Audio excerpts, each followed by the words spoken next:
Good morning बेटा, welcome back to online classes. How are you? कैसे हैं आप सभी? आई होप कि आप लोग अपने वेकेशंस को हमेशा की तरह आज भी इंजॉय ही कर रहे हैं, है ना।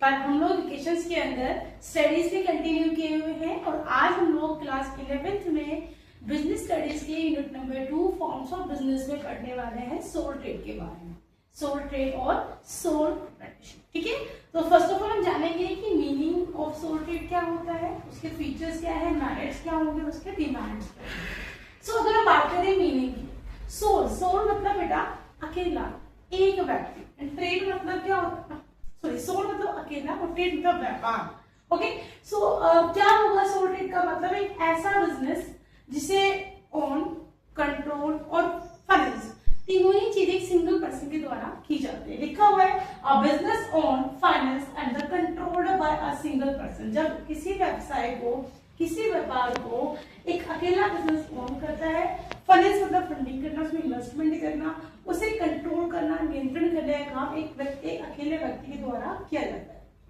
And who is a single resident, वो एक इकलौता व्यक्ति है ऑफ ऑल प्रॉफिट, जितने प्रॉफिट्स होंगे वो अकेला व्यक्ति है, सारे प्रॉफिट्स वो खुद ही लेगा और साथ में and bear of all risk, और अगर कोई रिस्क होता है, अगर पॉजिटिव प्रोसेस है तो उन्हें भी वो अकेले ही बेयर मतलब सहन करता है। उसके बाद बेटा फिर आते हैं फीचर्स, विशेषताएं क्या है इसके अंदर, वो क्या क्वालिटीज होती है। तो नंबर 1 सिंगल ओनरशिप, एक अकेला व्यक्ति ही ओनर होता है इसका। Number 2 control, control by single person also, एक ही अकेला व्यक्ति उस बिजनेस को कंट्रोल भी करता है, कोई दूसरा पर्सन आकर के इन्वॉल्व नहीं हो रहा है। Number 3 no separate legal entity, इसका अलग से ओनर को, बिजनेस को उसके ओनर से अलग के नहीं देखा जाता। Number 4 unlimited liability, sole trade और सोल प्रोप्राइटरशिप के अंदर जो लायबिलिटी होती है बेटा वो कैसी होती है? अनलिमिटेड। इसका मतलब कि अगर कोई भी लॉसेस होंगे तो उसे अपनी पर्सनल प्रॉपर्टी को पर्सनल प्रॉपर्टी से भी उसे बेयर करने पड़ सकते हैं। उसके अलावा नो लीगल फॉर्मेलिटीज, ऐसे बिजनेस को स्टार्ट करने के लिए कोई अलग से लीगल फॉर्मेलिटीज को करने की रिक्वायरमेंट नहीं होती है, जैसे कि बाकी फॉर्म्स में होता है, जो कि हम लोग कमिंग क्लासेस से पढ़ने वाले हैं।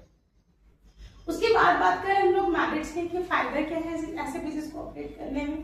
फायदा है इजी टू स्टार्ट, अगर आप चाहते हैं कि आपको बिजनेस बहुत इजीली आप स्मूथली स्टार्ट कर सके तो आप लोगों के लिए सोल ट्रेड बेस्ट ऑप्शन होगा। डिसीजन मेकिंग, ऐसे बिजनेसेस के अंदर क्योंकि कोई और पर्सन इन्वॉल्व नहीं है, सिंगल पर्सन ओन कर रहा होता है, कंट्रोल सिंगल पर्सन कर रहा होता है, तो ऐसे केसेस के अंदर जो डिसीजन मेकिंग होती है वो भी काफी तेजी से होती है। Number 3 no legal formalities, business को स्टार्ट करने की कोई भी लीगल फॉर्मेलिटीज आपको करने की रिक्वायरमेंट नहीं होती है। नंबर 4 इफेक्टिव कंट्रोल, कंट्रोल भी काफी इफेक्टिव होगी, सारी की सारी जो चीजें वो अकेले व्यक्ति के हाथ में। उसके बाद अगर हम बात करें बेटा डीमेरिट्स की, तो लायबिलिटी अनलिमिटेड है, जैसे कि मैंने बताया फीचर्स के अंदर कि अगर लॉसेस होंगे तो अकेले उस व्यक्ति को ही बेयर करने पड़ेंगे, इसके लिए वो भी पर्सनल प्रॉपर्टी से भी उनको बेयर करेगा। Number 2 limited financial resource, finance के जो रिसोर्स जो फंडिंग है, जो इन्वेस्टमेंट है वो अकेले ही व्यक्ति कर रहा होता है, तो रिसोर्स भी काफी लिमिटेड है। उसके बाद बेटा थर्ड होगा लिमिटेड स्कोप फॉर एक्सपेंशन, ऐसे बिजनेस को एक लिमिट तक ही क्या कर सकते हैं बच्चा, एक्सपेंड होता है, वृद्धि या बढ़ाया जा सकता है। अगर आप चाहते हैं कि आप अपने बिजनेस को बोर्ड लेवल पर लेके जाए तो आपको दूसरी फॉर्म में एंटर करना ही पड़ेगा।